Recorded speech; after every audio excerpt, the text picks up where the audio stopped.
Hello, everybody, and welcome back to Junk Drawer Podcast. Today, my special guest is Jacob Sharpe, comedian, commentary YouTuber, brain cancer survivor. This is such a fun episode, and when we started talking to each other, I honestly felt like I couldn't interrupt our riffing to be like, hey, can we do an intro? Like, I don't know. So there is no intro. So the beginning of this conversation starts off with us talking about Zoom because we couldn't get Jacob's Discord to work. That's why it seems completely out of nowhere and da.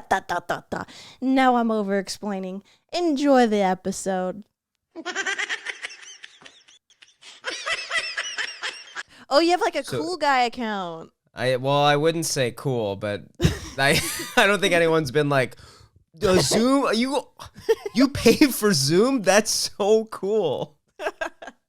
Yeah, you know what? It's time to take it back. We are cool. All Zoom guys are cool. Yeah, Zoom guys are cool. Discord dudes are drool. There you go. That's going to be the new like playground rhyme that's going around. Be prepared, everybody. I like that anything that kind of rhymes is just like, yeah, it's for kids. It's what you say on the playground. Adults don't rhyme. I mean, it would be a little off-putting if your kid came home and they're like, Discord guys drool, Zoom guys are cool. I would be like, what are they teaching you at that school? What's going on? I would be like, your internet is officially taken away. Yeah. Like, who are you talking to? I'd be like, my kid's officially cringe. Great. Yeah. My kid is officially talking to a predator. All right. Yep. That's true. If they come home talking about Zoom guys and Discord guys, I'm going to assume they're talking to a predator. Because here's another reveal. All Zoom guys are predators. I'll say it right now into the camera. Is that a self-report? Wait. Did I just out myself? Just say you're a Zoom guy? No. I mean, they're not. Discord guys, those are the predators. Everybody but me. You know Trust what? me, I know. You know who are probably the predators? Who? Microsoft Teams guys. I don't trust like Microsoft Teams. Geek Squad people. Geek Squad. Okay, Yeah. I haven't heard of the Geek Squad in a long time. Calling them out. I don't even think that exists anymore. Oh man, I because I don't think so either. But now I'm like, I feel bad thinking about like all the Geek Squad, all the geeks that are like out of work now because the squad broke up.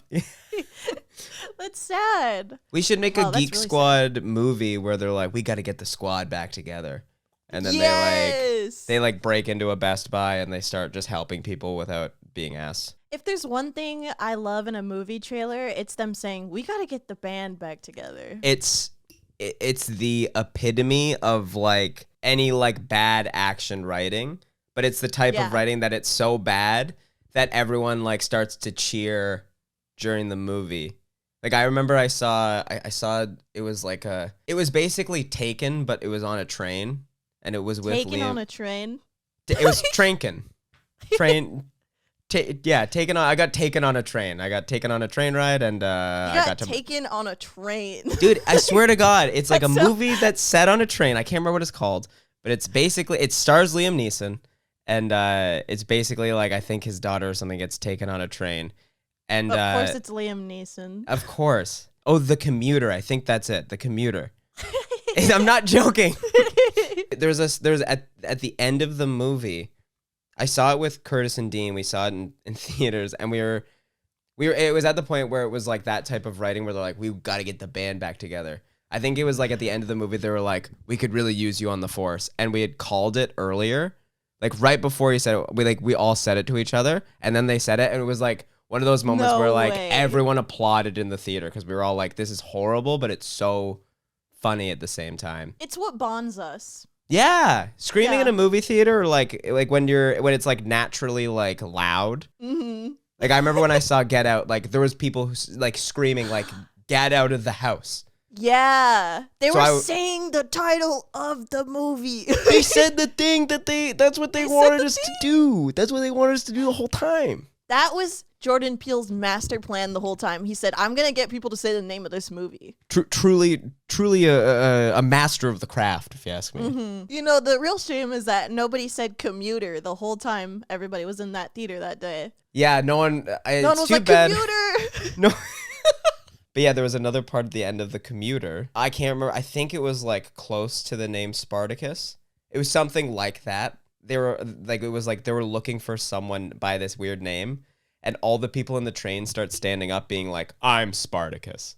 And then they're like, like they're all trying to protect this like random person. Oh. So they're like, we are all Spartacus. And it was like, I'm not doing it justice right now, but it was like piss my pants, unbelievable laughter because we couldn't believe that this like movie about a guy who's just like on a train trying to get like, I think it's like his daughter or his wife back, and everyone just starts standing up for him, even though no one knows who this guy is. They're just sharing never heard a train. Of him. They're willing to risk it all, though. They're willing to put their lives on the line for this one guy. Well, they were like, we're all commuters. Shoot me in the head. Yeah, I am a commuter. Like, it was crazy. That's so like Marvel writing of them. Like, you know how shit like that happens in like a Marvel movie? Absolutely. Like when Captain America's like, I could do this all day or whatever that shit is. And then they like bring it back in other movies to be like, remember like when we wrote that bad line? We're so They're meta. so proud of it. Yeah, like we're so self-aware. He's right behind me, isn't he?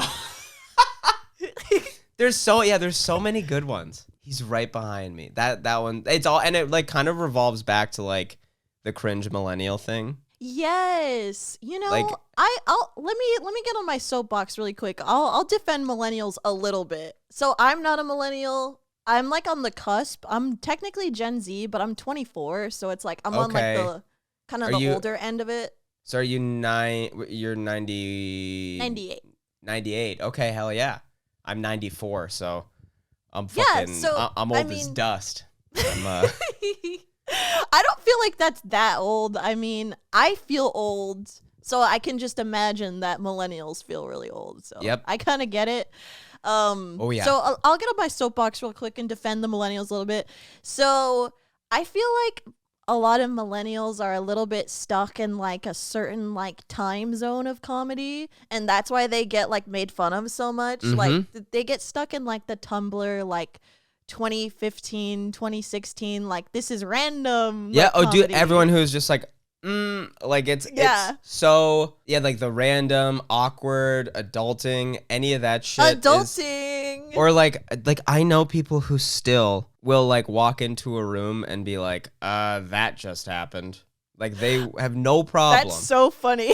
It's not, because now I think we're also in a time where like we're at a time in like comedy where like anti-comedy is really popular, and being like being intentionally cringe for like satire is like it's really like popular. post-ironic. Yes, yeah, definitely. But I know people where I'm like, oh, that wasn't to be funny. You just are genuinely like you're like that type of person. Like my partner Eilish and I, we both know someone who like they genuinely will do like awkward turtle, like genuinely. They will be like, no. Awkward. They have no problem. Oh, dude. Like people who will like wear like a t-shirt that says like #pizza. Fucking like, you know. Yeah, how fucking millennials are. They're like, random taco cat. Get ready for this. There's like a level of that's like comforting for me though. Like it's comforting that anybody feels joy from saying #pizza.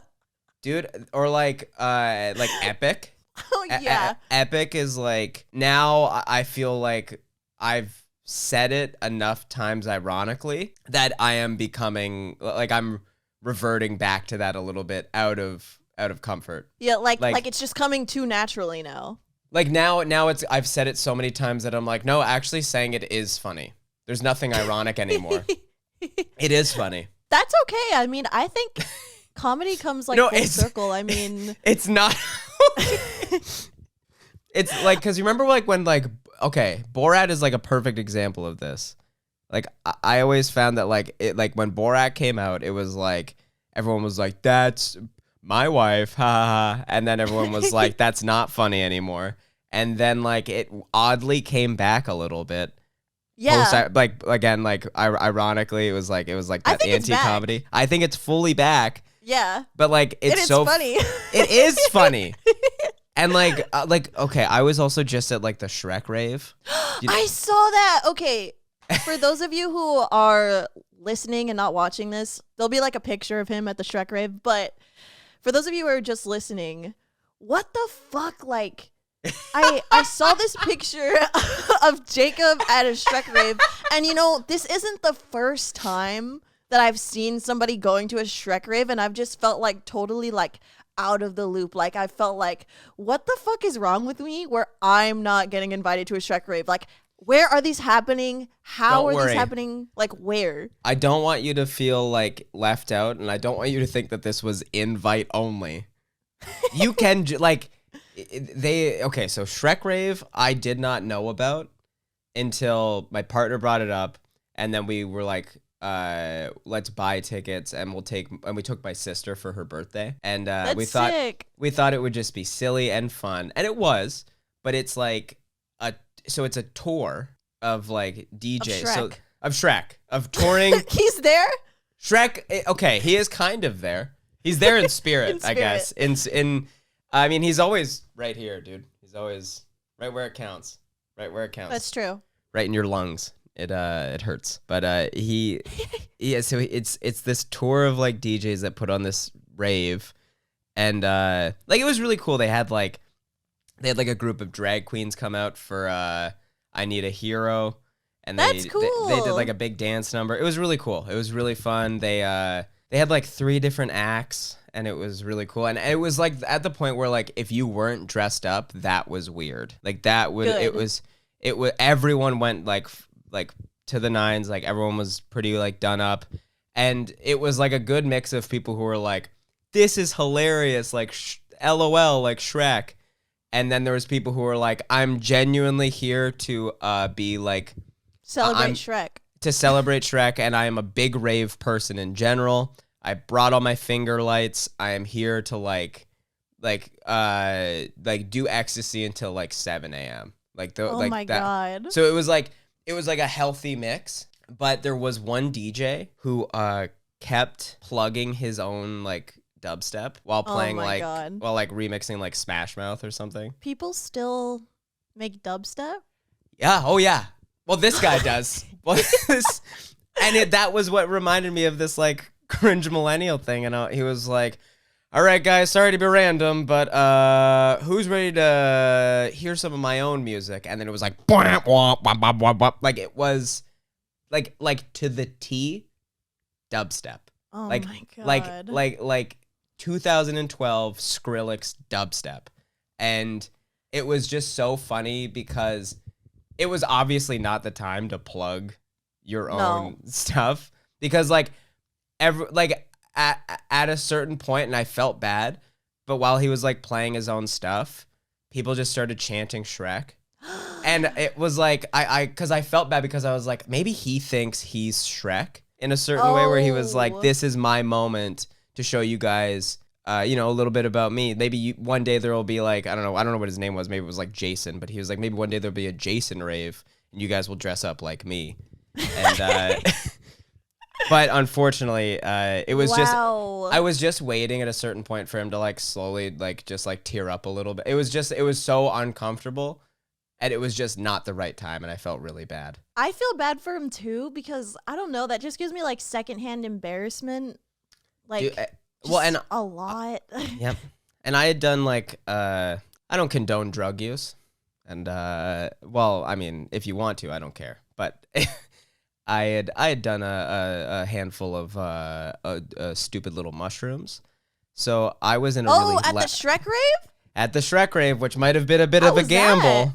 That is a little bit of a gamble. It was it was cool seeing that, because they always had like some sort of like a Shrek meme in the background of like the stage, like on like a projector.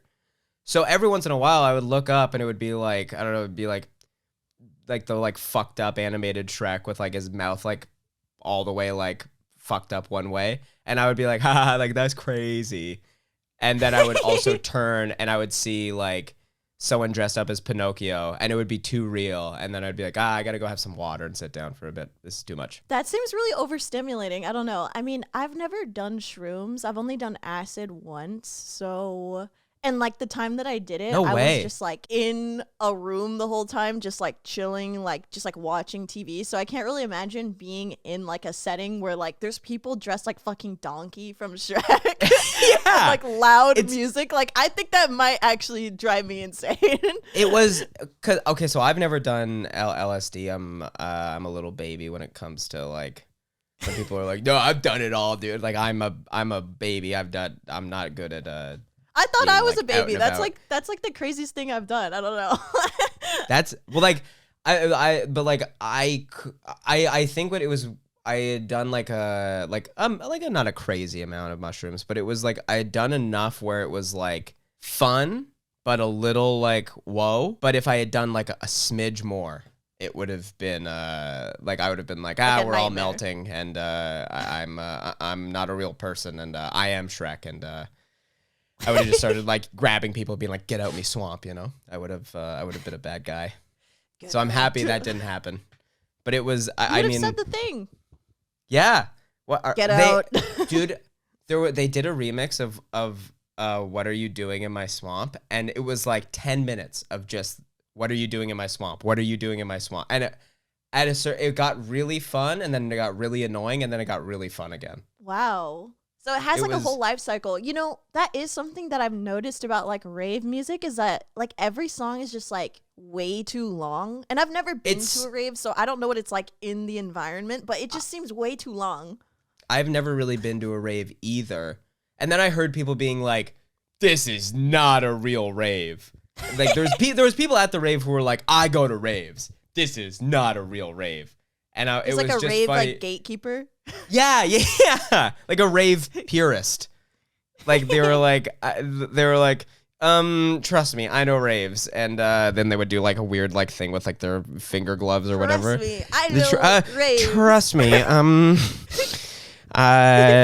this is kind of random, but this is not a real rave. I mean, Shrek is love, but I don't know.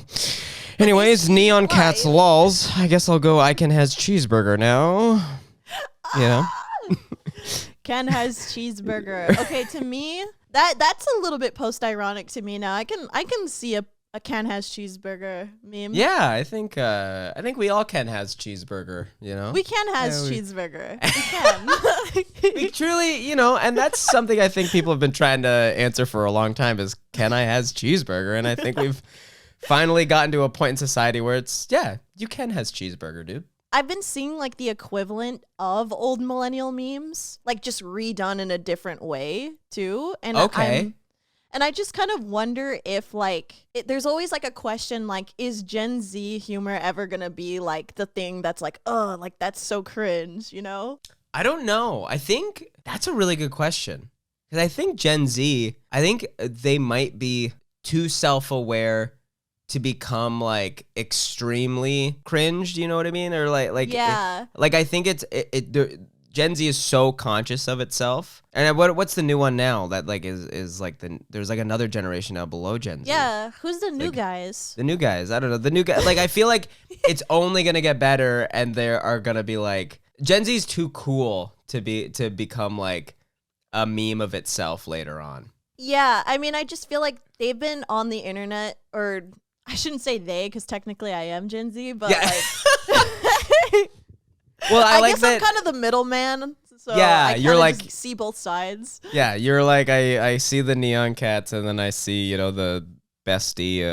I don't know. I'm not also see. There's me being a millennial, being like I don't know. I genuinely don't know, and maybe that's proof that Gen Z is too good to be made fun of, because I'm like I don't know like the like cringe shit that they do. I don't think it's necessarily cringe to say bestie, but I also don't think it's like necessarily like very popular and like the zeitgeist of it all. I think it's more so like girly now, or like girly pop.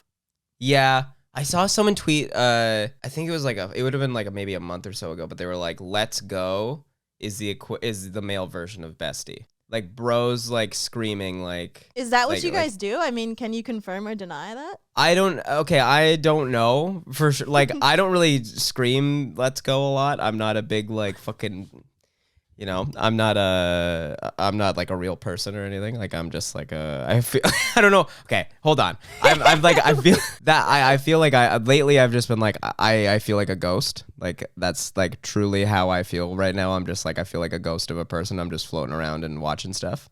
But like I do. That's kind of sad.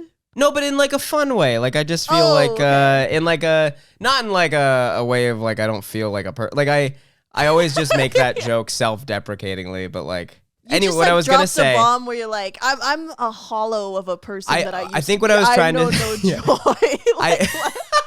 Yeah, you were like, do you say let's go? And I'm like, no, I'm dead inside. And you're like, wow, ouch, that sucked. Am I supposed to not be concerned? No, okay.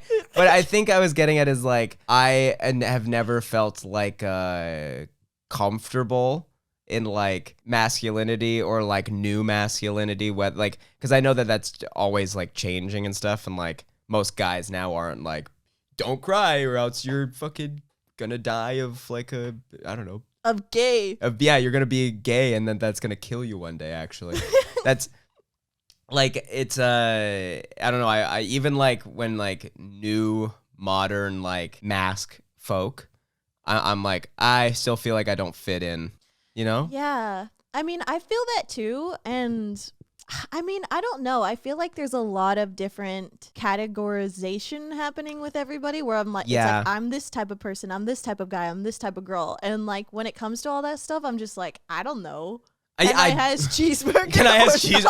That's who I am as a person. I am can I has cheeseburger, and I burp and fart, and that's all I know.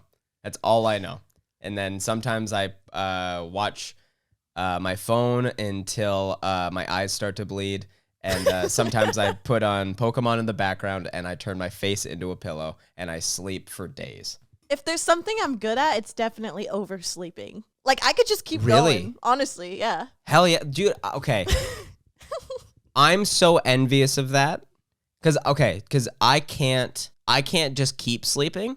But I can fall asleep at any time. I just can't stay asleep for very long. Like, how long do you usually sleep? I sleep like at night. I'll sleep in like it's like 3-hour increments. Like I'll sleep for 3 hours and then I'll pop up and then it sucks because like I'm like a furnace and I fall asleep so easily. Like I always just like conk out. But I always like imagine that I've stopped breathing.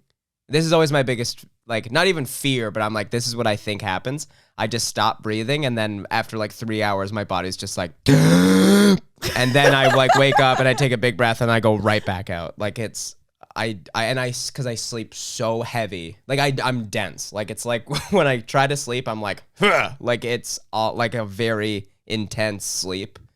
So that sounded like a Skyrim sound effect. What the? Like, Sounded like me breaking up a chest or something, or like exactly. Yeah. So your theory is that you stop breathing when you sleep. And yeah, then I guess you that's get one big breath. I guess that's sleep apnea, but like I always because I don't dream very often, especially after like chemo. I like don't dream very often, so like sometimes I just like. Sleep feels like I'm blacking out, and like I'll like it feels like 2 seconds ago I was awake, but it'll be like, and then sometimes it'll be like, no, you were out for like 8 hours. Wow. So, like, wait, so is that normal for people that experience chemo?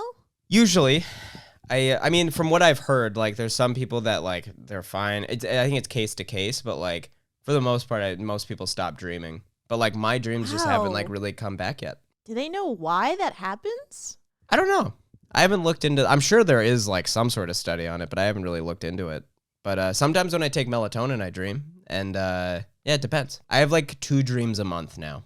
Two a month. Are they usually good? No, they're always bad. No. But like not in like they're not like night terrors. They're just like I don't know. I've never had like a steady like when people are like I had the best dream last night. I'm like mine aren't scary or bad. They're just fucked. Like they're just fucking weird. Like it's weird in like a gross, disgusting way, or like weird in like a. Sometimes, like okay, so the other night I had like my monthly dream the other night. Oh, nice. And I've been really like obsessing about it because I was in my childhood house, and it was grown up me, and I kept having to like, there was this constant like a grizzly bear that was trying to go in our garage, and then there was a group of bandits that were trying to get in the back door. So I was running back and forth to like scare off the grizzly bear, and then I was running, and then when that would get scared off, I would run to the back door and try to scare off these like bandits. And it's not exciting, and like nothing happened, but it was just this monotonous thing of like, okay, I got to go protect my childhood house. So it was like, no, it's kind of nice. It's kind of nice because I feel like, I mean, not to like read too much into dreams, because I do believe that dreams can also mean literally nothing at all. Like they could just totally be some fuck shit. But that seems like one where it kind of is like your thoughts like filtering into something, and, you know, kind of making something based on like, I don't know, like how you feel about your childhood home, or maybe the way that house makes you feel or something. Maybe. I don't know. But it was like, I love that. But I think it also was just like, it went on for so long that I was like exhausted. Like I woke up and I was like, I felt unrest, because I was like, that was a very like it was annoying at a certain point. I was like, I'm not even scared of the bear. I'm just like, I have tasks to do. Like I have like, I have to like complete this dream before I can move on to like being awake. Like if I don't complete this like level of this dream, like I'm going to be stuck here. That sucks. It was weird. You have tasks to do, like it's fucking like Among Us or something. Oh shit! Yeah, exactly. Like, it was. Yeah, I was. I had to find out who the imposter was, and it was probably me. Like it was a disaster. Sorry, there's someone who's helping me with my taxes, so they needed access to my AdSense account. I haven't finished my taxes either. Like I did 90% of it one day when I was feeling very like determined to figure things out, but like. That part of my brain is off now, so. Yeah, so you guys can have the next 10% next year. Yeah. Do give me 90% back of whatever you owe me or I owe you, and then we'll figure it out. It's an IOU. Okay. An IOU. Yeah, it's classic. Can you guys just, if I write IOU on a piece of paper, could you guys just take that as like proof that I will get you back one day, government? I mean, IOU... Like that word is bond, so. Yeah, that's like I think that'll hold up in court. Yeah. In my defense, Your Honor. That's like Slom 318 or something. That's like. Oh yeah, that's it's in the Bible. It's like it's a psalm. Yes. Oh right, I do remember that being sung in church. Are you being serious? Because I just made that up. No, I do remember that. They would be like, okay. They would be like, if I owe you, then, you know, sing. If you know it, buddy. You remember that classic that church song? If I owe you, then you owe me. You're the government, and you gotta give me cash money. Oh, okay. You remember that? I remember. And then the angels fall down from the sky with like billions of dollars for everybody. That one's good, dude. It was like probably my favorite psalm. That's got to be like in my top 5. Top 5 psalms. Yeah, the IOU psalm. IOU has got to be one of my favorite genders, too. Absolutely, 100%. Dude, have you seen the TikTok of the lady?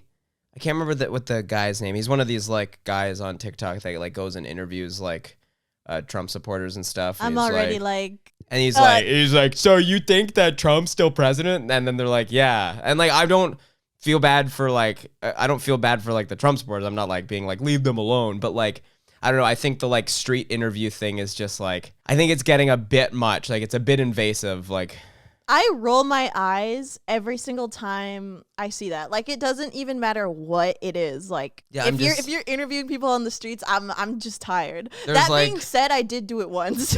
Yeah, but that's unless you're like, do it like you're not like doing it every time. As long as you're not a fucking white dude who's just like, so what? Do you know what 2 + 2 is? Like trying to like get, if you're trying to catch people in like This like if you're trying to catch people being embarrassed or being like stupid or something, I just find that it's just like, I don't know. I think that's always low hanging fruit to be like, it is. Look what this fucking conservative said. Like, idiot. I bet they said something a bit nuts. I bet. But like, I'm obsessed. The thing I'm obsessed with right now is when like they do interview like super alt-right folks, and like for some reason they've gone so far right that they've almost become like an extreme like leftist. Yeah, like they're just so close to getting it. They're so close to understanding the point of it all. Oh, like, and it's have you seen the one of the lady she's all mad because she's like, there's not 87 genders, idiots. And then she's like, there's a billion genders. Everyone has their own gender. And then he's like, are you trying to say gender's a construct? And she was like, it is a construct, which was so, wow. It was like mind blowing. I was like, all right, I think now they went so far that now they're starting to get it Now almost. they kind of get it, yeah. Wow. It blew, and because like there's some times where like there's some people that I want to be like, listen, I also don't trust the government, but I just think that some people, not some people, all folks deserve rights. That's like our main difference. Yeah, it's just like so much more like work. Like, how about just take the time to understand people, or I don't know, maybe like go on a walk, go on a hike, like that sounds nice, dude. Doesn't it? Doesn't that sound nice? That's also so interesting because like I really hope and feel like people can change and be better.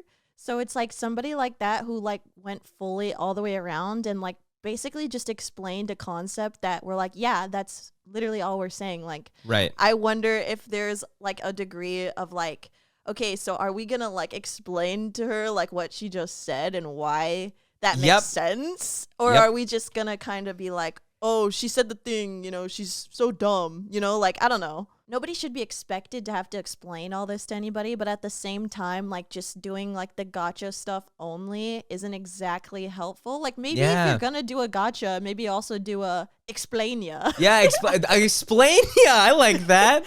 You know, somebody who does a really good job of that, and you might know him, is Noah Samson. Dude, like, I think he does a great job of explaining things. I think that Noah is one of the best commentary YouTubers right now, and he's he's so, because he's not a gotcha. He is the explain ya. He's the explain ya, and but he does gotcha in such a like really smart and like he does a gotcha in a way that does teach you. It does explain you. Like he'll get both in. He will get you and he will explain you. Which I find is so difficult. Because like to be someone who is like educated and like has good intentions and has like, I don't know, a good outlook, and then to be funny, like Noah's so good at that, and it just like that he's the type of like commentary YouTuber that like gives me like a bit of hope, like seeing like, you know, his shit recently has been awesome. I've been trying to make things on like my main channel just about like silly things, and I think it's simply just because I often feel like I'm not smart enough to like explain concepts. Yep. I know. I'm not trying to affirm that. I think you are smart enough to do that, but I know what I agree with that feeling. Like I feel that all the time. Yeah. So it's like, so rather than explain something poorly, I rather kind of like talk about like a movie or something. But I mean, also, it's like, I'm also never going to be like that guy that's just like kind of standing in the middle, because like I don't really believe in doing that. Like it kind of frustrates me to see like big creators just kind of be in the middle about something like as serious as somebody who's like advocating for racism or advocating for like misogyny. Like it's hard to watch. It's just like cringe. It's just like, oh, I don't know him. I don't know. I don't hate him. Like I don't know. Like it doesn't matter that you don't know him. It's like, maybe just be bold enough to say that misogyny isn't cool. Like, I don't know. Exactly. I just don't think it's that insane. No, and that's the thing too, is like, it is, you're right. There is like a weird, like, and it's not even I was going to say a pocket of the internet. Like a large majority of the internet is on the other side being like, Sneako's not that bad. Yes! which is fucking crazy. So I think That's what I'm seeing you're right. a lot Like, of. there is a thing of like still trying to like, hey, no, trying to change people's minds. But I always get scared. Like, I am always on the side of like, I don't know if I am the intelligent right guy enough to do this. well, I just don't know if I have the a good enough voice or a good enough like articulation to be like, I don't know, to make my point that I want to make. Yeah, exactly. I always 'Cause struggle I'm worried with that. about being the gotcha. I don't want to be Yeah, the gotcha. that's the thing is I don't want to rely on being like, all right, this is so fucked up. Anyways, guys, like and subscribe. Like I don't want to be that. Exactly. I want to look at like fucking little like mushroom guys that walk around and stuff. One of your most recent videos was like the least controversial thing to ever happen to YouTube, which was where you said that ducks would make good pets. Ducks would make good pets. Thank you I for agree saying with least that. controversial. That was a video that because sometimes I always get nervous being like, I know someone's going to be mad about this or something. There's always, because even on like the smallest things, like people are like, actually, and that stuff always like, that's why I can't look at comments anymore. Like whether it's positive or negative, I can't look anymore because it's unhealthy. For me, at least. Yeah. But yeah, like, no, it is unhealthy. It definitely is. And I think after the first day after you post a video, that should be it. Call it. No more reading them. No more reading. I even go like first like 10 minutes or like first 10 minutes to maybe a half an hour. And then I'm like, I gotta stop because like it's going to be obsessive now. And Yeah. and because when I first started making videos, I would make one and then I would like not even look at the comments, but I would just like feel really down. And I would seriously like stay in bed for like a day or two. And I don't know what it was, but it was like, I don't know. I just felt like so low afterwards. Yeah, I totally get that. I think it took me a really long time to get to the point where I am, where now I just feel like, I can't control what other people feel or say about me. Yep. Like, all I Yep. can do is just, like, be the best person I can. Like, I don't Yeah. control any of that. You Yeah. know, that doesn't have anything to do with me. Like, I know who I Yeah. am. But Yep. it took me literally, like over a year, I think. And that's why, like, my content, I was really struggling with it for a while and, like, only posting, like rarely posting just because, like, I just couldn't deal with it. And, like, Yeah. a lot of it was just, like, it was like negative slosh. It was still like a negative slosh of people like defending like my ex-boyfriend that I was with and all that, and it was just God.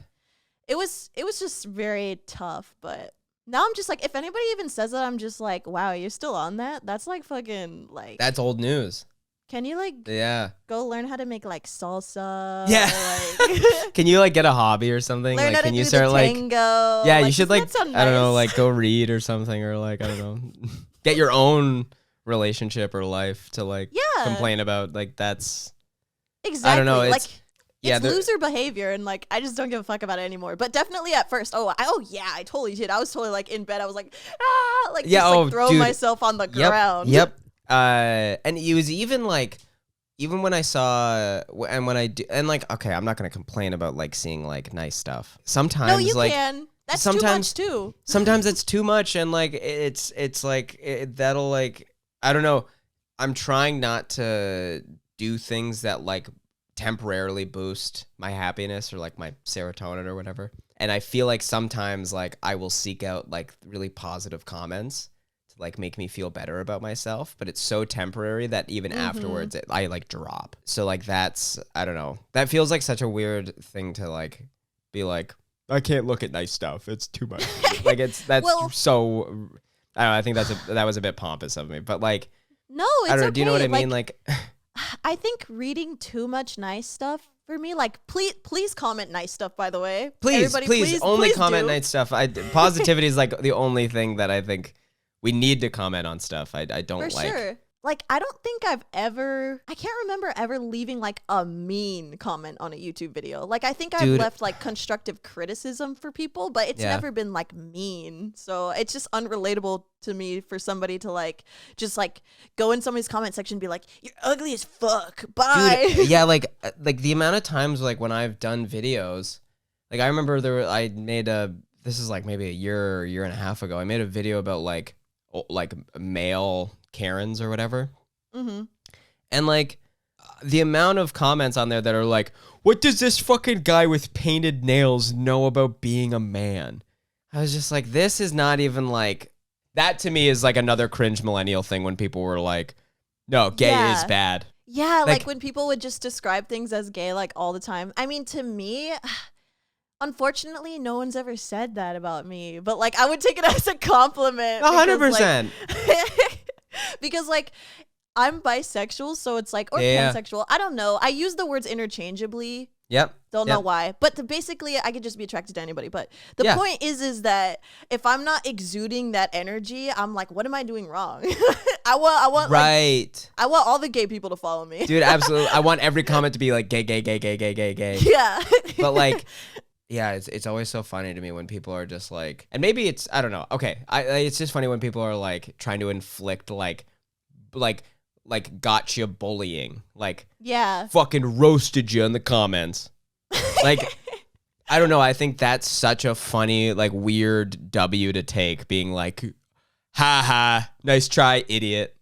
Yeah. Like that's, I don't know. It's so strange to me. Seems like a waste of time to me. I mean, yeah, you're telling me, brother. You're telling me. As for the positive ones, I think reading too many positive comments for me it makes me uncomfortable for some reason. I don't know why. I think it's just like it's like a disconnect between what they're talking about and like realizing they're talking about me. And then it's like I just feel weird and I do feel good, but it's also like it's too much, and it's also like somewhat a little bit of like pressure too to be like to continue being what they want me to be. And what they want me to be is myself, but in my head I'm like, oh, I need to do something, like I need to be like way better like right now. I don't know. Oh dude, I like online perception I feel like is such a weird and like I don't know, I think I think it affects all of us. Like I think I have tons of anxiety about how I am perceived online, but I have so much anxiety about being like, I want to make sure that the person I am in like making content or comedy or whatever, I want it to be the same person. But like there's sometimes where I'm like, but I can't be the same person I am on stage as I am in my real life. Like that would be insane. That'd be like, that'd be so frustrating, you know? Actually, I was gonna ask you, since you're a comedian and since you've been doing tours, has anybody done the thing to you where they're like, "Oh, you're a comedian? Tell me a joke right now." Dude, since I've been doing stand up for now 10 years, and the whole time, whenever it's especially like fucking like someone's boyfriend, like someone's just like straight annoying boyfriend that's just like, oh, you're a funny guy? Make me laugh. Like every time, it's just some guy named fucking like, I don't know, like Chris or like Brad or like any shit like that. Fucking Brad. Just being like, okay, let's hear it, funny guy. Like so annoying. And there's time, and I think this is like the cliche that like all like comedians say is like, okay, well, like what do you do? And they're like, well, I'm an accountant at this firm. I'm like, okay, well then fucking account for me then. Fucking account. Yeah. Then. Like, do your thing then, right now. Like, yeah, let's see it. Let's see those numbers. Let's see those numbers, smart guy. Huh? Crunch them. Yeah, exactly. What's the stock market at right now, idiot? I don't exactly know what it means to crunch those numbers, but you better crunch them. You better crunch them there, a wolf of fucking fuck you street. I don't know. You know? But like, that has always been like the thing, especially like when you don't have like notoriety and you're like starting out or like you're still like trying to find like, you know, like trying to get work. I find like that is like that's such an annoying place to be, because like people are like, well, what have I seen you in? Like if you're a comedian. And Come on. but that's such a thing because like people don't believe that you can be like a working like entertainer, or whether like that you can work and not be the most famous person in the world. Yeah, yeah. Everyone's like, all right, well then do you have like a Netflix special or something? It's like, no. Oh my God. But like but that's because that's like it's obviously like people who don't work in this industry don't understand like fully how it works and like how people make money and live. But it's so funny to see that like and comedy is definitely I think one of the ones where it's like no one really goes up to musicians and they're like, okay, sing a song. Yeah, sing a song right now. Can you play your little bass right now? Pull out your little bass and play me a little lick. Where's your bass? Where's your bass? Plug it in. Where's your arena full of people? Play me a song. Like it's I find comedy is the only one where they're like, okay, they're like, fucking dance, little clown, do it. I was actually gonna ask you too, like how has touring been for you? Like, has it been like majority like a really good experience with like fans and stuff like that?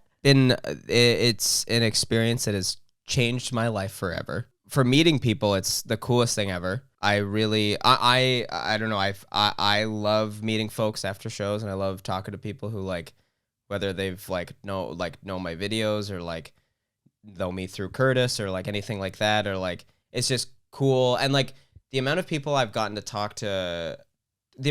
able to talk to about cancer and stuff like that come to the shows, and they're like, whether they're like my mom is diagnosed or like I was just diagnosed or like whatever their situation is, it's cool to talk to people, especially just because my set is so focused on cancer. It's been really cool to like talk to folks about that and like see people who like connect to that. It's really cool. Yeah, I was gonna say you're one of like the most people. I'm not gonna say this very well. No, say it exactly how you're gonna say it. You are one of the most people when it comes to like being very open with like your cancer experience. Like even like just your bio on Instagram is like, I had brain cancer. Like it's very like straightforward, like in your face, like awesome. You know, like let it be known. And like I think that's a good thing because I mean I'm sure a lot of people feel a certain way about, you know, what they're going through. Buddy. Well, yeah, like I don't know. My big thing is that like cancer can be really isolating. That's because I feel like no one has like a good grasp on how to talk about it like in a very plain setting. So like because you know how like folks are always like oh you're so brave, and I don't know how, like it's always like the thing where I feel like people are always trying to say like, I don't know how you're doing this, and it's like, well, I gotta live, dumbass. Like I'm trying to not die. Like that's why. It almost feels like that, and I'm not trying to be mean. I know people's intentions aren't bad, but it's just like, I don't know. I feel like that type of the way we talk, like when we talk about that, when we emotionally fetishize people who are sick or cancer patients, I find that it isolates them even more, as opposed to just being like, if you talk to me normally, because because I found out really quick that so many people deal with cancer, whether it's like, you know, like whether you know somebody, or it's like you're a family member, a friend, or you yourself is diagnosed. Like it's such a thing that I'm like, it's so common that it's so weird that we don't have a grasp or like a good like is the word rhetoric, is that it? We don't have a good like we don't have a good we don't have rhetoric and there's how no to talk about it. There's no language for it really, and it's just like I'm like, that's why I'm like, yeah, that's why I try to be like, I have brain cancer, because that's like as plain as it can be, and it's, I don't know, I just want cancer to be normal, I guess, is my thing. I could imagine how frustrating that is, and it probably felt like people were kind of like talking down to you in a way, or trying to like dumb down what they had to say. And like in reality, it's like maybe you just wanted somebody to be like, oh, that sucks, dude. How can I help you? That is exactly it. And like, because I get that folks are like, I don't know what to say. And that I wish people would say that, as instead of like building it up to be this big thing. And like, because I always get, I know I shouldn't be like this, I get kind of petty sometimes. And I'm like when people are like, oh, like you're so brave, like it's so amazing that you're a survivor and all this, and I'm like, what about all the people who died? Were they not brave? Like that's weird that like I'm so brave for living. That's so like it's just so condescending, without I think trying to be condescending, but like it's just funny because I I don't know. I just think it would be a lot better if people were more honest in being like, I don't know what to say. I'm really scared of dying. So like, I just want to know how you feel right now about having your cancer. And that gives like, that'll give people a chance to be like, yeah, it is scary. I'm fucking scared. I think I'm going to die. Like it's, because like there are things that like you think about when you're sick. And I don't think a lot of people are given an opportunity to talk about that. Also, Yeah. if no one wants to talk about it, you don't have to talk about it. That's the other thing too.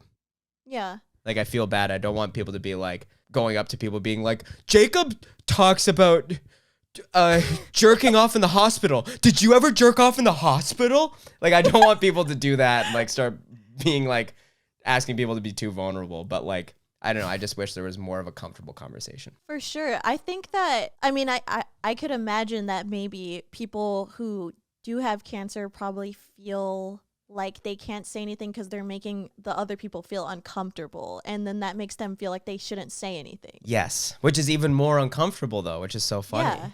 You know, Yeah. like it's which I get. It's always it is uncomfortable. Like it is. I get it. Yeah. You know, no one wants to fucking die.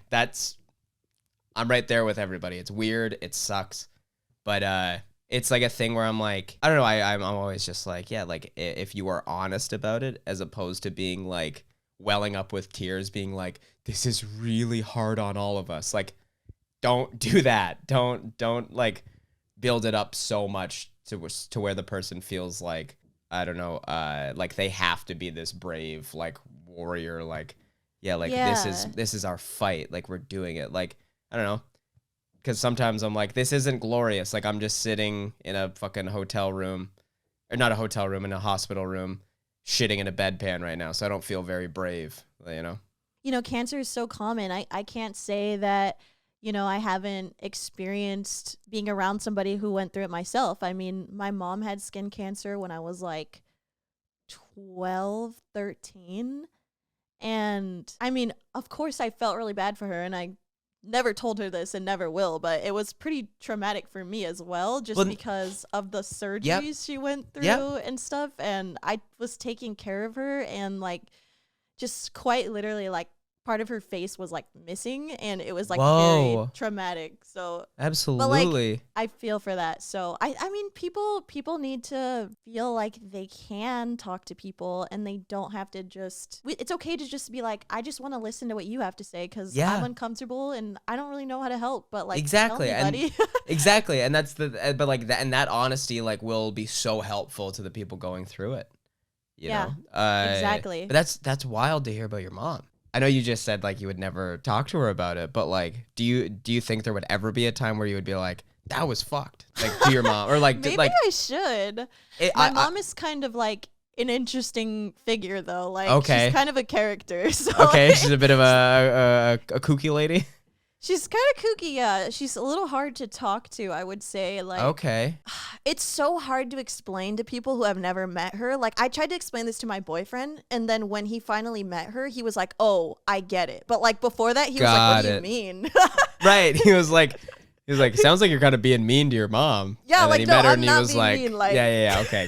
Got it. She's a weirdo. But maybe she would get it then. Being a weirdo, she would be like, it was fucked. I don't know, you know. Maybe. I don't know. I don't want to upset her, and I feel that's like true. There is a thing too where like being overly vulnerable with other people's diseases, I don't know, it can be very delicate and difficult, because again, sometimes people are just like, I don't want to talk about that, because they might not have been able to deal with it themselves yet or whatever. Yeah, I mean, I was actually going to ask you that too. Like, when you talk about all of this stuff and you're like joking about it, has that like been like a really good outlet on like letting things go, or do you feel like sometimes it's painful to talk about? For me, it has been the most like fulfilling and the most like therapeutic thing that I think I've ever done and that I could have ever done. And I think I was really lucky that like I was already like, I have always been someone that's like will make jokes about stuff to make myself more comfortable. But this was when I was sick, I was like, oh, this will be something that I won't be able to stop talking about. And I feel really lucky that I have that, because being able to talk about it and being able to like, I don't know, poke fun at it has been, I think, the best thing for me. And there's been days obviously where I don't feel like talking about it, and there's days that I feel exhausted, and I still wake up every day like where I'm like, I can't believe I have fucking brain cancer. Like, that's fucking crazy. But like, I don't know. It's I think, yeah, talking about it is like my favorite thing to do, and it's been the best thing for me. It's nice when being like vulnerable and open and just silly about things can be like a healing process for you, and also other people. Like, I'm sure that also helps them with their feelings surrounding it. I hope so too. I hope people don't walk out and they're like, well, that made me hate how I feel about my cancer. Like, I don't want. Like, I hate life. they're like, yeah, I hate that cancer guy. That guy sucks. But like, yeah, I hope that people do get to feel better about it, because it's crazy. You know, something that people do online, and I don't know if this has ever happened to you, but it's definitely happened to me, and I've seen it happen to others, is like when people bring something up that's like traumatic, and like they're just talking about it, and they'll just bring it up and they'll be like just joking about it. People will be like, you're still on this? You're still talking about this? All the time. Does it? Okay, so is it like when people talk about your ex or something? Or yes, like if you bring it up? Yes, they'll be like, you're still upset about being groomed and losing like 6 years of your life? Like, get over it. Dude, that's so crazy. To get mad at someone like talking about their trauma, whether it's casually or like or funny or serious, whatever the circumstance. I think that's fucking so cruel to be like weird. And like I always find it's like I expect that sometimes from like older generations, maybe, where they're like, fucking push that shit down and shut up and get to work. Like, put your cowboy boots on, get in the tractor. If like my fucking uncle looked at me, I'd be like, yeah, I bet that's what he's gonna say. But it's weird seeing that like online or from younger folks being like, because I've gotten those. I have a bit about it in my stand-up. Like, really?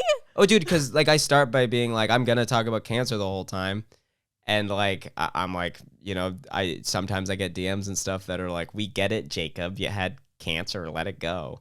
Which is like, what do you mean, like, let it go? Dude, like, I swear to God, the amount of times that I've seen messages that are like, let it go, dude, or like it's ridiculous to me, because I'm like, hey, like, because my thing is like, as if you had what I had, as if you wouldn't be like in your fucking like Twitter and stuff, being like, can you repost my GoFundMe, please? Like as if you wouldn't be like screaming all the time, being like, ow, like my fucking brain, like as if.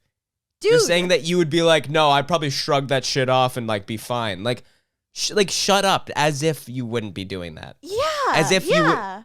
Like every time I'm just like, fine, you have brain cancer and try not to talk about it. Try. I dare you. Yeah. I dare you. Seriously. Like, dude, you get a catheter shoved up inside of you, and then you try not to be like, hey, have you guys ever had a fucking catheter inside you? Because ow, oh my God. That'll change you forever. Nothing wakes you up in the middle of the night like you're nudging your catheter. Ow. Oh my gosh. You're absolutely 1,000% entitled to talk about that for forever. And so are you. And so are you. It's crazy to me that, and I guess like, you know, if people don't want to listen to it, that's fine. Go watch something else. Go listen to something else. I don't care. Right? But like, it's so funny to be like, to like as if I'm gonna see that and be like, you know what? You're right. It is time to let it go. It is time to get over it. I'm over it now. Yeah, wait, I think I'm over it. No one ever told me to get over it. Fuck. That's I think I'm really over good it. Advice. Oh my God. My therapist should have said that years ago. I would have gotten over all this shit. I guess I'm fine now. Like, yeah, so thank you to whoever sent that message. Yeah.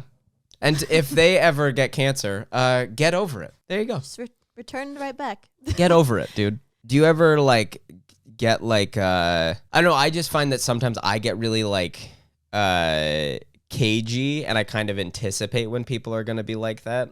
Like maybe it's like a defense mechanism a little bit, where like even if someone gives me a slight critique on something now, I get defensive, and I'm like, well, no, here's what I was trying to do, and here's what and they're like, no, I wasn't saying anything bad. I was just like trying to like point this out. But then there's sometimes where I'm like, oh, so you want me to get cancer again and die, huh?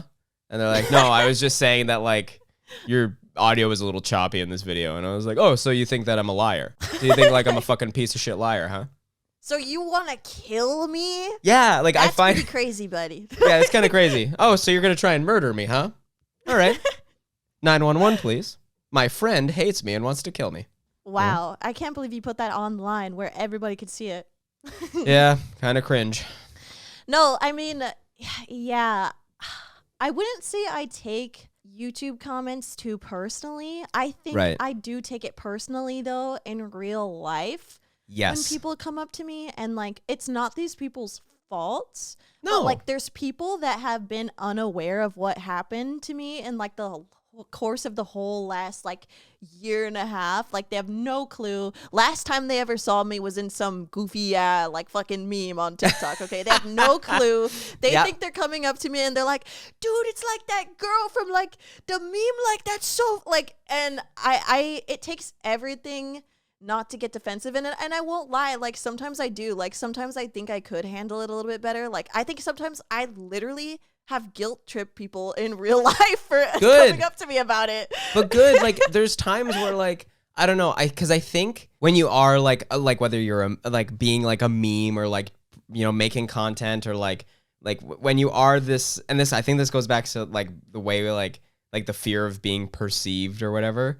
But like it can be kind of inappropriate to be like, hey, you're the fucking, I don't know, like, you're the fucking chopped off dick guy or whatever. Like, you're like the poo your pants guy, Like, you're the fucking, like, oh, didn't you, like, shit yourself that one time? didn't you pee blood? That's fucking, dude, you're crazy, man. Like, and like, as if, because like, Eric, do you know Eric Andre, like the comedian? Yeah. So he's talked about on podcasts before, or like in interviews being like, because like people will come up to him and like literally like shove him from behind and then being like, fucking bird up, dude.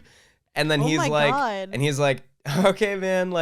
And he's like, there's a point where like, I think some, like an audience or like a viewer can be like, oh, he's that guy all the time.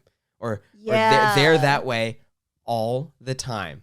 So they're going to treat you like that in real life. And you're like, no, I am playing this up a little, or I'm not constantly like, like I don't walk around and like say a joke and then like there's like a crash zoom and a fucking like, I don't know, explosion or like, that's not, it's just funny to be like, I don't know, to think that like maybe, I don't know, bad luck, the guy who was like Bad Luck Brian or like any like classic meme. Yeah. Like to think that guy didn't like, I don't know, like maybe go through something traumatic in his life. Or yeah, like, and then they're like, oh, it's that Bad Luck guy. It's Bad Luck Brian. Dude, can we get a fucking photo, dude? That's crazy. You suck. Like it's, I don't know, it's a lot to think that like, I don't know, I think that sometimes people purely see the entertainer or the content or whatever it is as the full representation of that human being, as opposed to like having a little shred of empathy and being like, I hope that their day is going okay. Like, and I don't want to be like the guy, I'm not complaining about like every conversation I have with someone who knows me from my videos. That is always like the best experience. Like for the most part, when folks come up to me and they're like, hey, I watch your videos, that's the coolest thing. It makes my day. It makes me so happy that I get to connect with people on that level. It's when, like you said, like when someone comes up to you and like, I've literally like, dude, I've walked by people and they go, cancer. And I go, okay. Okay. What are you supposed to say to that? Exactly. Because if you did that to any other person who had cancer, they would be like, fuck you forever. That like it's just crazy. And maybe that's on me for being so vulnerable and like making such a joke of it. But like there's some times where I'm like, hey, I'm just trying to go get like lunch. Like I'm hungry, or like, I don't know. Like, it's just like, sometimes it's like, hey, maybe don't go up to someone and just scream like what you know them for.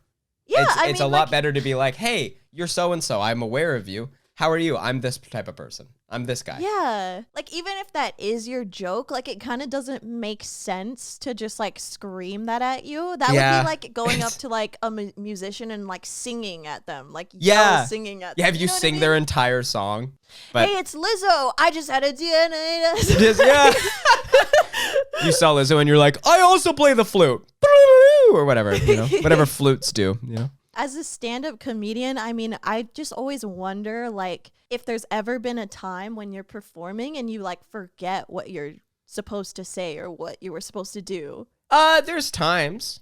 There's been times where I've completely, like, there's been times where, like, even on this last tour that we did, which was, like, we did, like, 60-something shows, I would still be backstage going through my set, and like, Dean and Curtis will attest to this. Like, they'll be like that. I am a nervous wreck and a psychopath before shows, because before every show, I'm like, I forget all my jokes, as if like I forget that I had cancer, because that's like the whole thing. Even though I've done it, it's your hundreds, life. It's hundreds of times. Like, we did so many shows. It's weird that I would forget those jokes. But like, I feel like that would happen to me too, definitely. Even though it's like, it does happen. It does happen where you're like on stage and like, I don't know, like.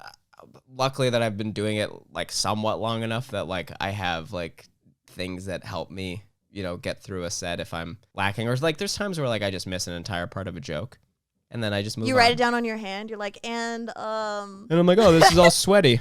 Never mind. That would be so funny. But like it's more times than not, it's if I find that I will it's not that I will like just like forget and be like, oh, I'm sorry, I forget the jokes. But there's times where I'm like, I will just like take a pause, and like, you know, whether it might be like something where like I might go like, because I'll have a notebook there just for this joke, like I'll go look at it and be like, oh, cancer, right, and then I get back into the thing. But it gives me enough time, save, dude. It gives me enough time to like be like, where am I? So there's like things like that like. That are helpful and like give me a bit of time to be like, okay, silly joke here, silly joke there. If you forget a joke, I think you should just say, can I have cheeseburger? Can I ask, all right, guys, I don't know this joke, but I will say, can I ask cheeseburger, please? Or polls? I'm sorry, everybody. Polls. That would be a hit. I think that would be a hit. That should be like the new, I think it might become the new like hack comedy, is like being like anti-comedy millennials soon. Yeah. That'll be like the new hack bit of being like, do you remember this guy? And then people were like, yes, we all remember it. Good, move on. Next thing now, please. With the way that people's attention spans are shrinking, that wouldn't surprise me. Like, imagine like halfway through a joke, they're like, ugh. Yes, absolutely. Dude, absolutely. It will happen. It will happen. Like, move on. Yep, move on, dude. Get over it. Next joke, please. Next joke. Okay. We are on this thing now, idiot. How does it feel going on your own independent tour? That's so cool. It's so exciting. It's so cool. It's so cool. Like, obviously, like I'm just so thankful for like everything that like Curtis has done for me, everything that like Dean has done for me, and like without those guys, I feel like, I don't know. Like Dean and I say it all the time. We're like, without, you know, Curtis, like we don't have, like, I know he's done a lot for us to make sure that like we are. He's like the best friend. He's so supportive of us, and he's like the fucking best. So I don't know. I just want to like recognize him, being like, without him, I feel like this is impossible. That guy's like, he's the fucking best. It's so cool to know that like folks are interested in coming to see us and see like me and see Dean, and like, I don't know. It's really cool. It's really cool. And I feel, I'm nervous, of course. Like I want people to come to the show. So if you're if you live in those, go check out my website at jacobsharpe.com/tour. And if you live in Canada, come see me and Dean do stand up. But I am so excited for that tour. I'm so excited. That's going to be a really fun show. It's also going to be like, I'm really excited because it's just going to be me. It's Dean's doing a set, I'm doing a set, and then we're going to do like a little thing together. So I'm really excited to do that. It's going to be, it's all going to be in rec rooms. I don't know if you guys have rec rooms in the States? No, I guess you wouldn't. It's like a Dave and Buster's. Oh, okay. But they have like a theater in the rec room.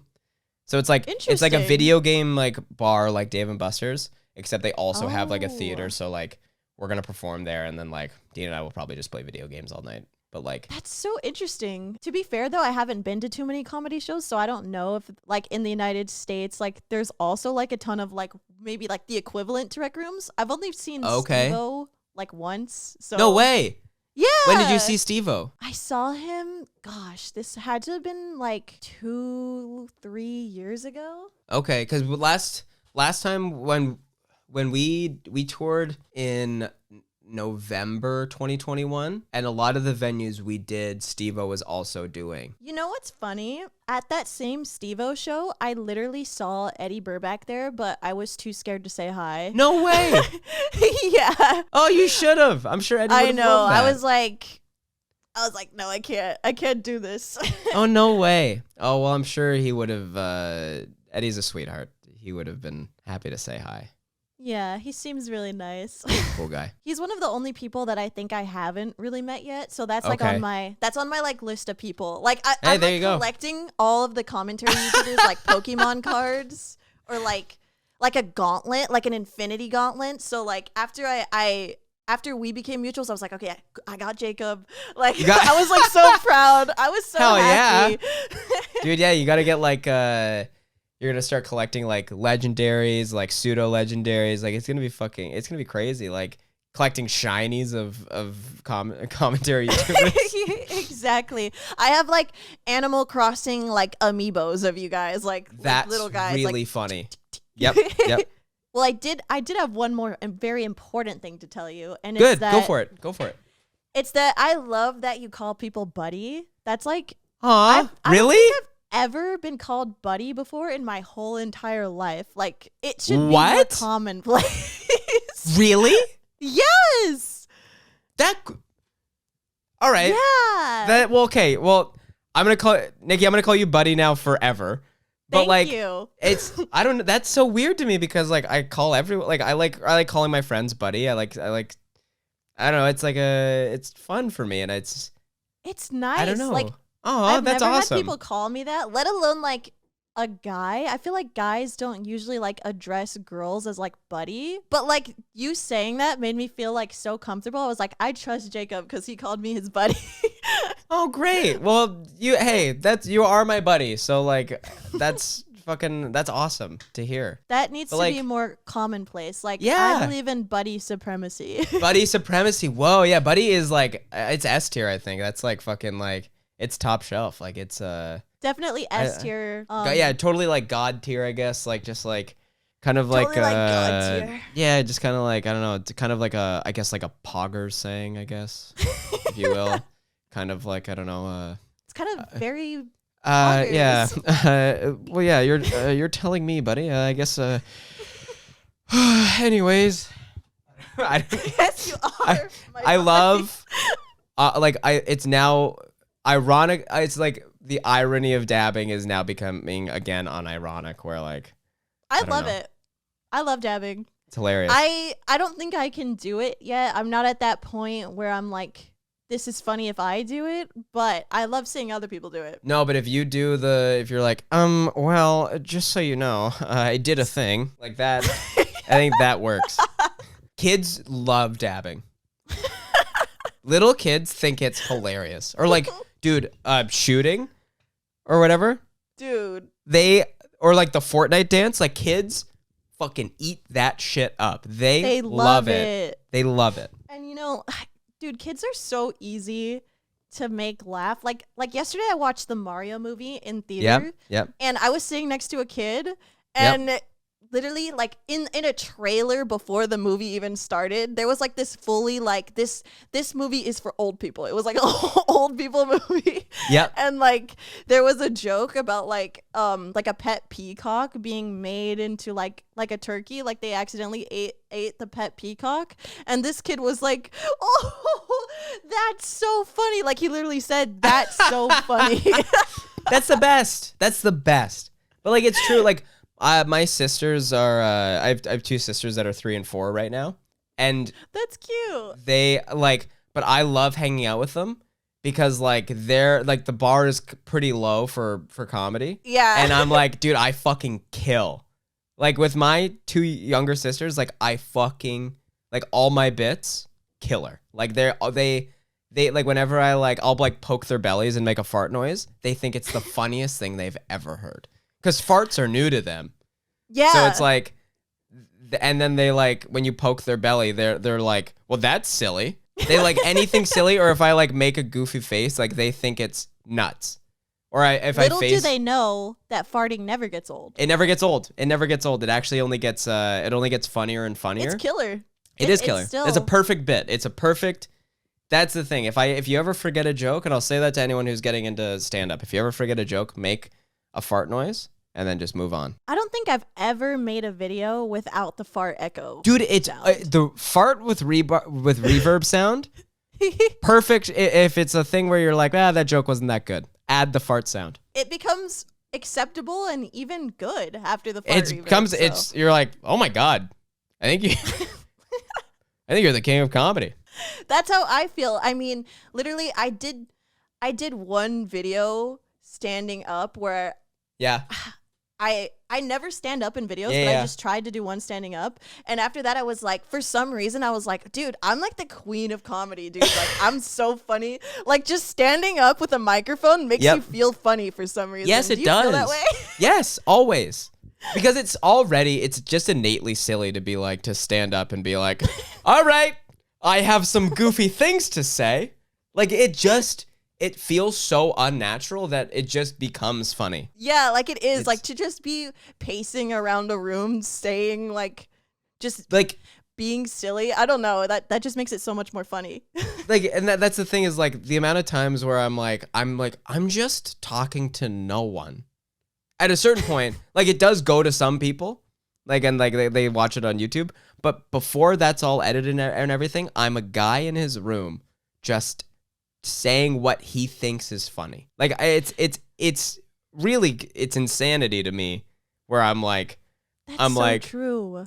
Because I'm like I look at my phone and then I look at something else and I'm like, so that's what I think about that, and then like I put like the or whatever and I'm like, see, there's the video though. Yeah, and even before that there's like the process of like writing a script. Well, I don't know, do you write scripts usually, or do you usually just like go yeah. No, I it's always funny, like, when I've seen comments before where people are like, we can tell that you scripted that.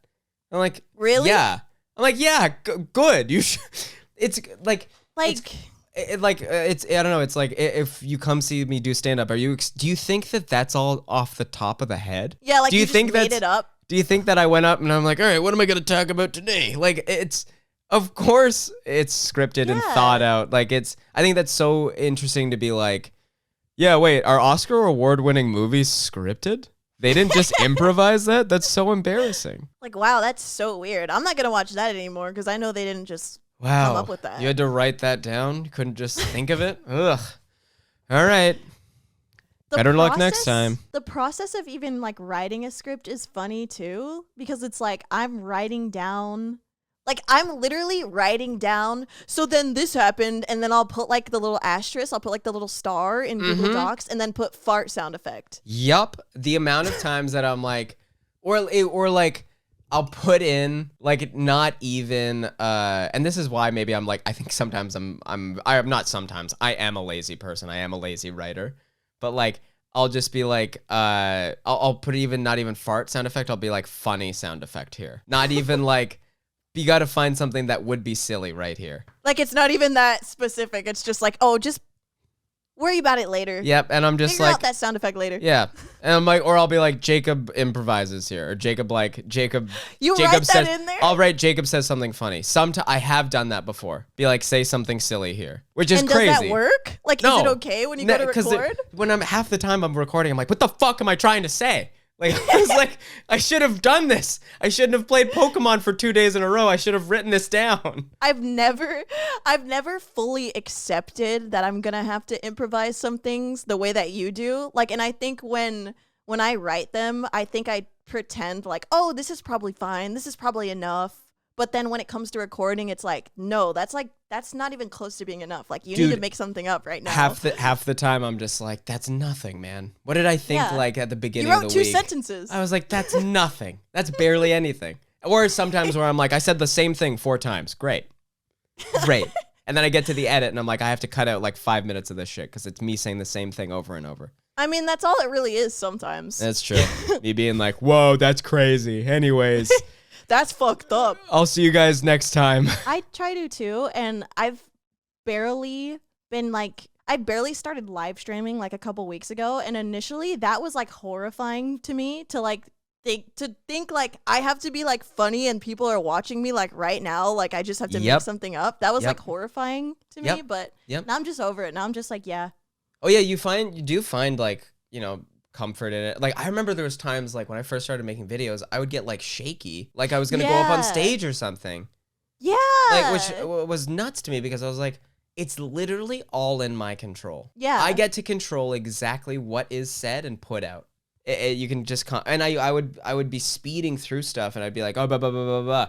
But, and I was like, why am I saying it like it's like this is the edit? Like, why don't I just say it slow and then I can chop it up here and there to make it the way I want it? I mean, I think even up until recently, I think I had been also trying to like emulate what I thought that I should sound like in videos. Then it's only recently that I've been getting more comfortable in like my own like skin and just the way that I would deliver something, just the way that I would say something. And I don't know, it's nice when you get to that point. It is. And I think that's a big thing. Like, it's so funny trying to explain like YouTube to folks or like making videos and stuff. Cause it's like, people are like, oh, so you just turn on a camera and then you post it and then that's your job.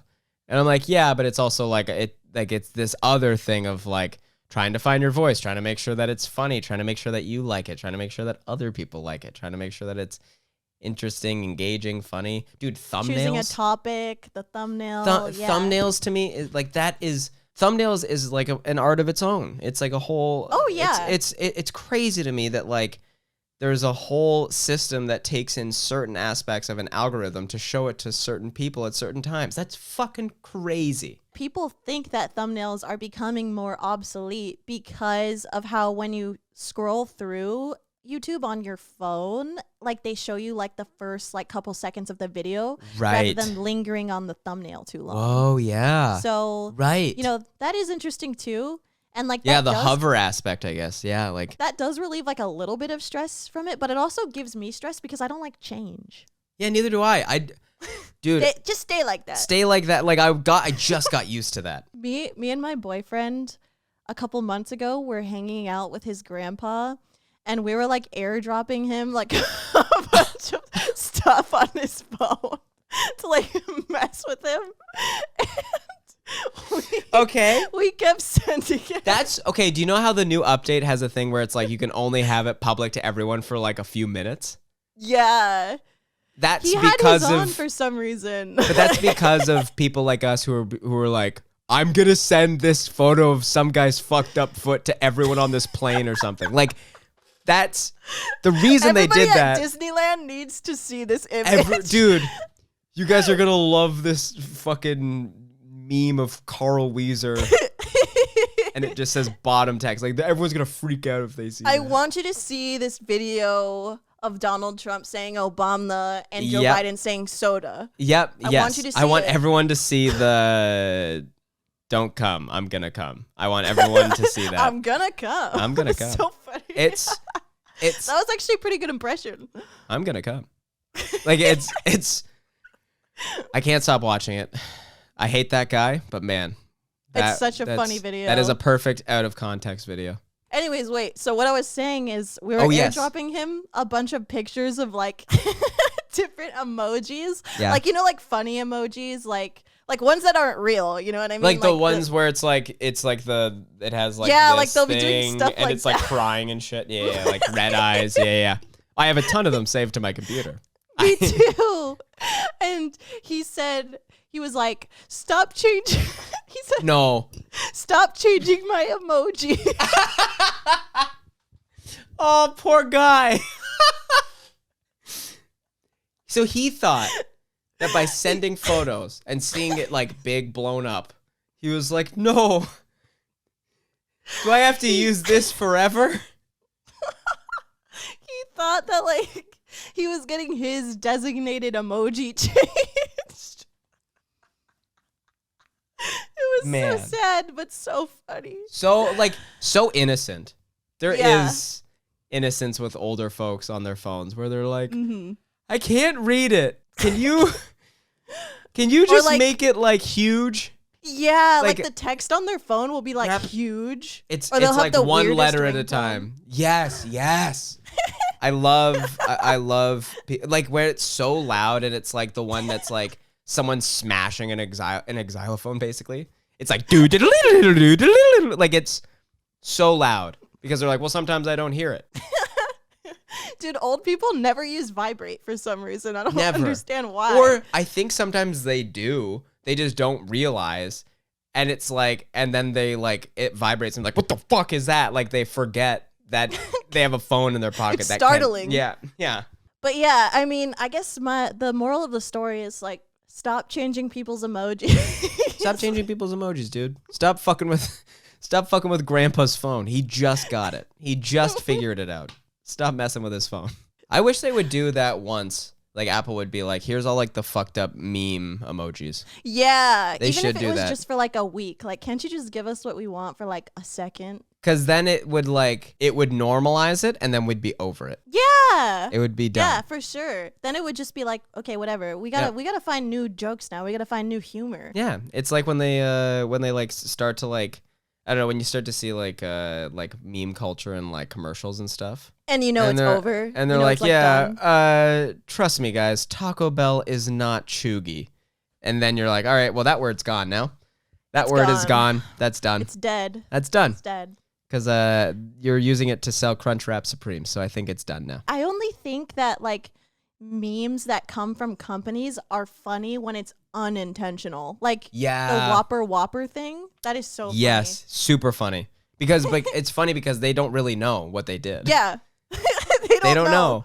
They don't know. Again, it's like Grandpa being like, wait, what? What did happen? Why'd you change my emoji? I mean, no, I'm in on the joke, but like, yeah, what? but why? But why? Anyways, Whopper Jr. Whopper. Karen, please give me back the kids. Yeah, it's please. Please. To close out the podcast, I always ask my guests if they have a movie and a song to recommend, like their favorite movie and song of the week. Do you have one? I mean, I will say that. Okay, so Eilish and I just went and saw Dungeons and Dragons in theaters. How was it? It was really good. I genuinely really liked it. Trying to think. Good movies. I mean, one of my all-time favorite movies is It's Such a Beautiful Day. It's I love that movie. Really? And like nobody has ever like seen it, and it's not on any streaming platforms. I know. I have it on DVD, literally. No like, I have to way. put in a DVD player to watch it Dude, because it's like so nowhere. Good. And it still had that animation style of the I am a banana thing. I have like the part where he's sitting in a hospital bed, and I'm sorry if this is spoilers. No. Who hasn't Go seen for it. But like, just skip ahead like 10 seconds if you want to watch this movie without a spoiler. There's a part where Bill is like in his bed and he's dying, and his like family members are around him, and like he feels like he should say something like big and important. And he doesn't know what to say, so he just says, "It smells like dust and moonlight." Yep. I have that tattooed like on it's like a little thing like on my ribs, and it's like the same like writing style as in the movie. Yep. Because I don't know, It's that the best. felt like very like profound to me. It's so profound.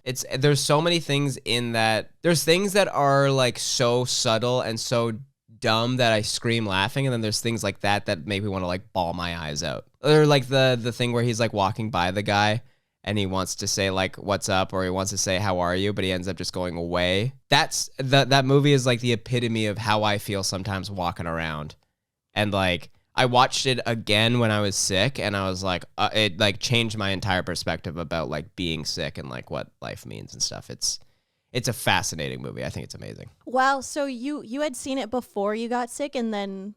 Yeah, I saw it I saw it for the first time when I started living with Curtis when we were in college.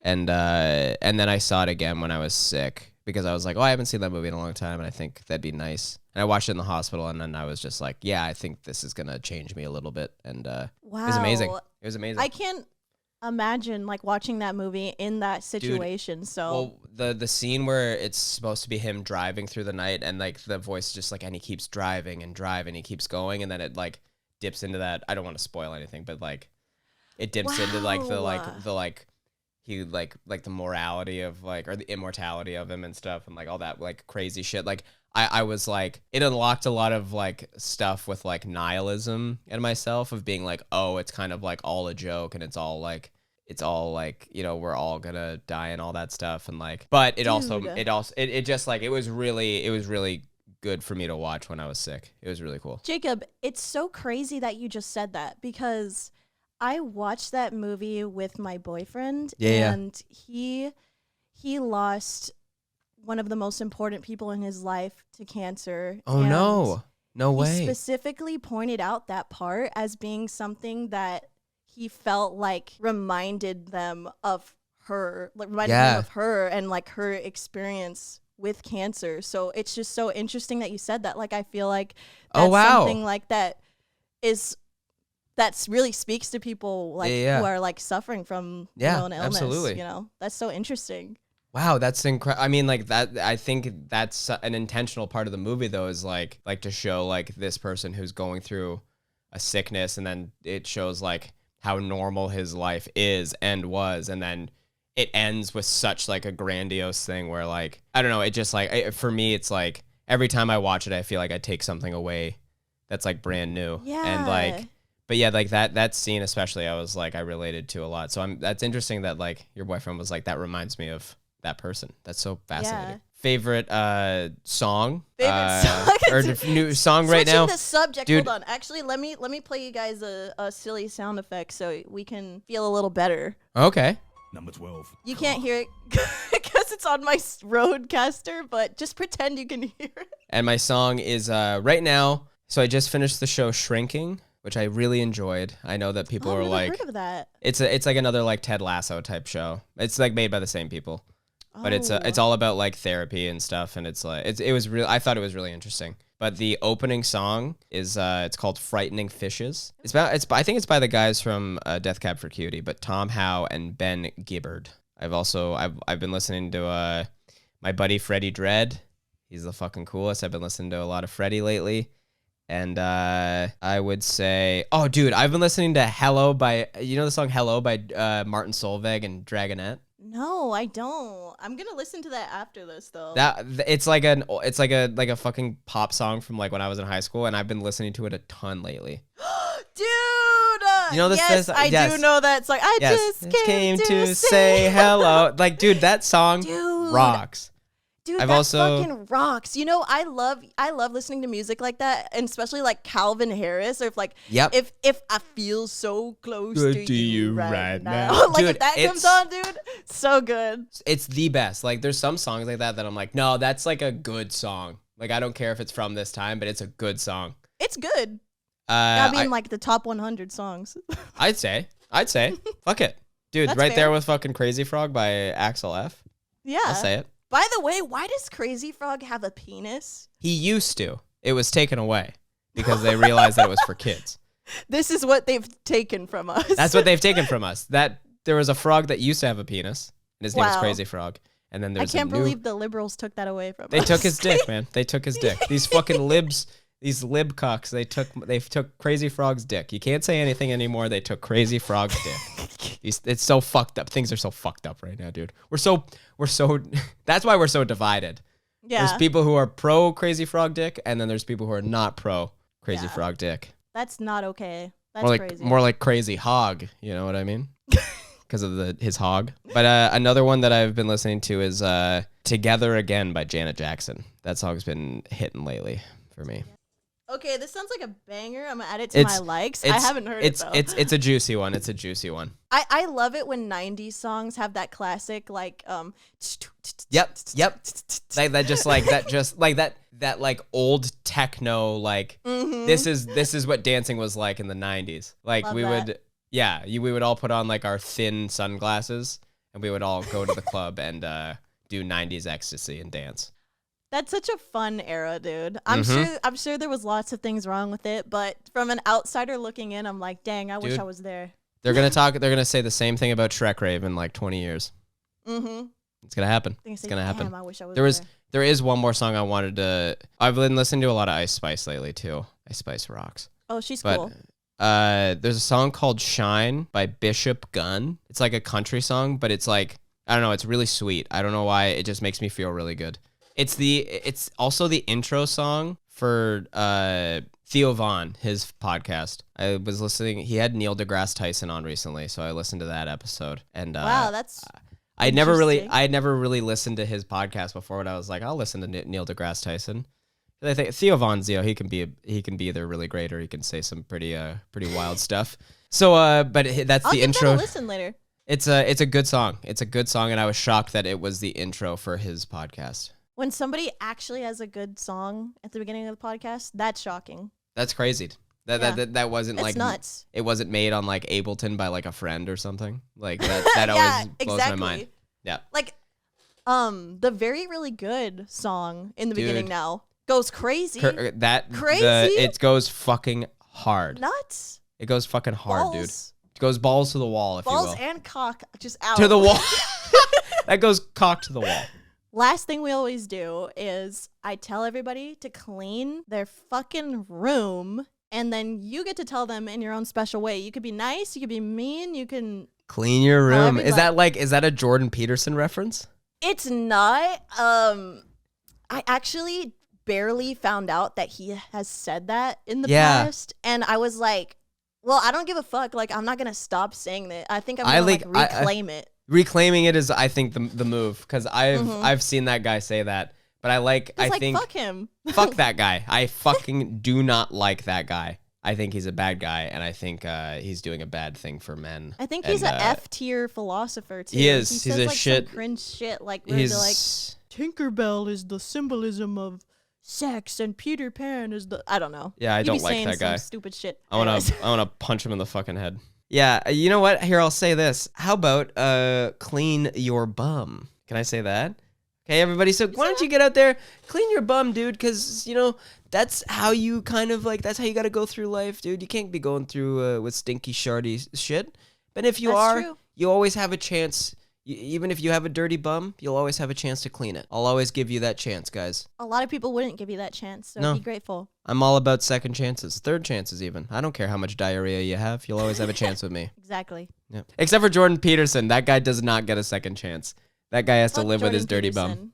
Bad guy. You know why? Because trans people are my friends. Yes. And Jordan Peterson is not. He is not my friend. He is not my friend. And I don't like the way he talks about people. I don't like the way he talks about women. I don't like the way he talks about trans people. I don't like the way he talks about anything.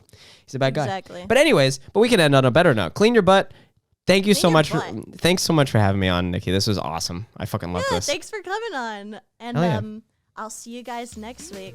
Bye. Bye guys. Bye.